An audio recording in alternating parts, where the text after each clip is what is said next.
গড়মাৰী আঞ্চলিক উচ্চতৰ মাধ্যমিক বিদ্যালয় সোণালী জয়ন্তী তিনিদিনীয়া কাৰ্যসূচীয়ে এই সোণালী জয়ন্তী উদযাপন কৰা দিহা কৰিছিল।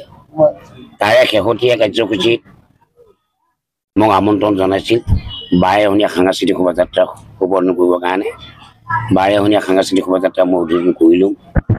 এই অঞ্চলৰ একমাত্ৰ শিক্ষা অনুষ্ঠান গড়মাৰী আঞ্চলিক উচ্চতৰ মাধ্যমিক বিদ্যালয়খন। এই বিদ্যালয়খনে এই অঞ্চলৰ দুখীয়া ল'ৰা ছোৱালীসকলে ইয়াতে পাঠদান কৰি ইয়াৰ পৰা উচ্চ শিক্ষা লাভ কৰিবৰ কাৰণে এটা সুবিধা পাইছিল। আহি আহি আহি আহি 50 বছৰ আজি গড়কিলে। তাৰ কাৰণে আজি সোণালী জয়ন্তী। এই সোণালী জয়ন্তীৰ শেষৰ অনুষ্ঠানটোত মোক আমন্ত্ৰণ জনাইছিল। এইটো হ'ল আমাৰ জনপ্ৰিয় বিধায়ক আৰু অসম চৰকাৰ মন্ত্ৰী পীযুষ হাজৰিকা ডাঙৰীয়া এইটো সমষ্টিৰ। গতিকে তেখেত দিল্লীত আছে, বিশেষ কাৰণে তেখেতে আহিব পৰা নাই, অহাৰ চেষ্টা কৰিব।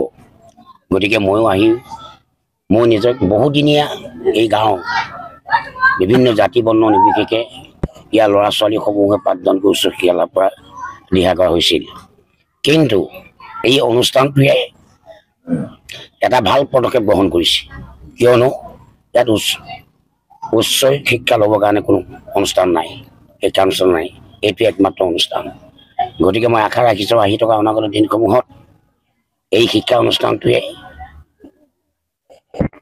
অনুষ্ঠানটোৰ পৰাই যাতে আমাৰ ভাল ছাত্ৰ ছাত্ৰী, ইয়াৰ পৰা কৃতি শিক্ষক আৰু ছাত্ৰ ছাত্ৰীয়ে এই অঞ্চলৰ গড়মাৰী অঞ্চলৰ ৰাইজৰ যাতে গৌৰৱ কঢ়িয়াই আনিব পাৰে, তাৰ কাৰণে মই এই বিদ্যালয়ৰ শিক্ষক শিক্ষয়িত্ৰীসকলক মোৰ ফালৰ পৰা মই আহ্বান জনাইছোঁ, অনুৰোধ জনাইছোঁ যে শিক্ষা পাঠদান কৰোঁতে যাতে ভাল শিক্ষা প্ৰদান কৰিব পাৰে।